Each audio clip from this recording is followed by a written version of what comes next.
দেখতে পাচ্ছেন তুলকালাম পরিস্থিতি। বামেদের হাওড়া পুরসভা অভিযানে তুলকালাম। পুরসভার দুর্নীতির বিরুদ্ধে অভিযান বামেদের অভিযানে বাধা পুলিশের ব্যারিকেড ভাঙার চেষ্টা বাম কর্মী সমর্থকদের। হাওড়া পুরসভার সামনে বামেদের বিক্ষোভ। পুরসভার দুর্নীতির বিরুদ্ধে অভিযান বামেদের অভিযানে বাধা পুলিশের ব্যারিকেড ভাঙার চেষ্টা বাম কর্মী সমর্থকদের। তুলকালাম পরিস্থিতি এই মুহূর্তে হাওড়া পুরসভার সামনে বিক্ষোভ দেখাচ্ছেন বামেরা। বামেদের সেই অভিযানে বাধা পুলিশের।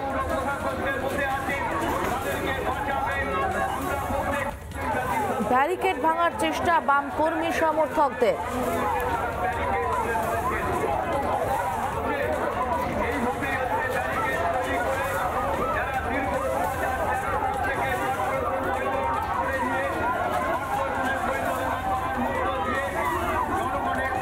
এই মুহূর্তে ছবিটা আপনারা দেখতে পাচ্ছেন হাওড়া পুরসভার সামনে ছবি। বিক্ষোভ দেখাচ্ছে বামেরা হাওড়া পুরসভার সামনে এই মুহূর্তে তুলকালাম অবস্থা।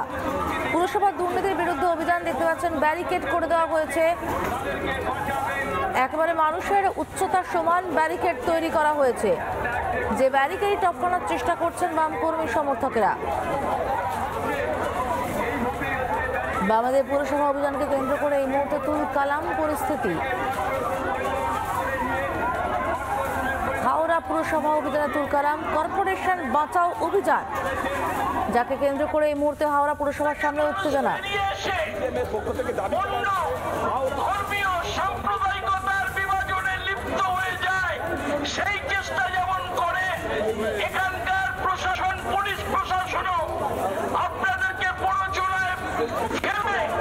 পুরসভায় পাহাড় প্রমাণ দুর্নীতি এমনটাই অভিযোগ, এবং সেই দুর্নীতির বিরুদ্ধে পথে বামেরা। দেখতে পাচ্ছেন ব্যারিকেড ভাঙার চেষ্টা বাম কর্মী সমর্থকদের। বামেদের অভিযানে পুলিশ বাধা। হাওড়া পুরসভার সামনে এই মুহূর্তে তুলকালাম পরিস্থিতি। আমার সঙ্গে রয়েছে প্রসেনজিৎ, এই মুহূর্তে ঠিক কি পরিস্থিতি?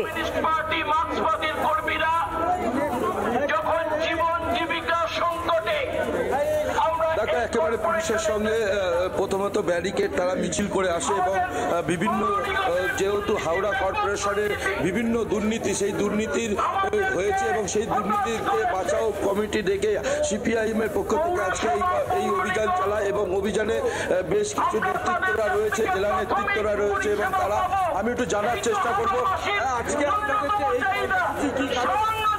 আমাদের 15 দফা দাবি। প্রথমত 13 সালে লাস্ট ভোট হয়েছিল। আমাদের হাওড়া জেলার মানুষগুলো যারা কর্পোরেশন এলাকায় বাস করে, তারা তাদের দাবি অধিকার বলবে কোথায়? মমতা মানুষ যে কেড়ে নিয়েছে। দুই হচ্ছে কি যে এই পৌরসভা চোরেদের পৌরসভা। এক তো 7 বছর কোনো অডিট নেই, তার উপরে ঘর তৈরির টাকা দিয়েছিল, সে টাকা মেরেছে। সুজয় চক্রবর্তী পালিয়ে গেছে, তাকে পদত্যাগ করে চুরি যে করলো তার কি হবে? তার বিচার চাই। পরিশুদ্ধ জল চাই, এবং নিকাশি ব্যবস্থা সঠিক হওয়া উচিত, না হলে বিভিন্ন জায়গায় ডুবে থাকে। আর মানে যত ময়লা তার পরিষ্কার নেই, এখনো ভাড়ারে লোক, তাদের কি ব্যবস্থা করেন? অপদার্থ একটা চোরেদের তৃণমূল যা করে থাকে, সব জায়গায় চুরি, নারদায় সারদায় বালিতে, এখানেও কর্পোরেশন তার বাইরে নয়। তাই আমরা বলছি নাগরিক পরিষেবা দিতে হবে, পরিশুদ্ধ জল চাই, আমাদের দুর্নীতি মুক্ত একটা প্রশাসন চাই, এবং নির্বাচন চাই।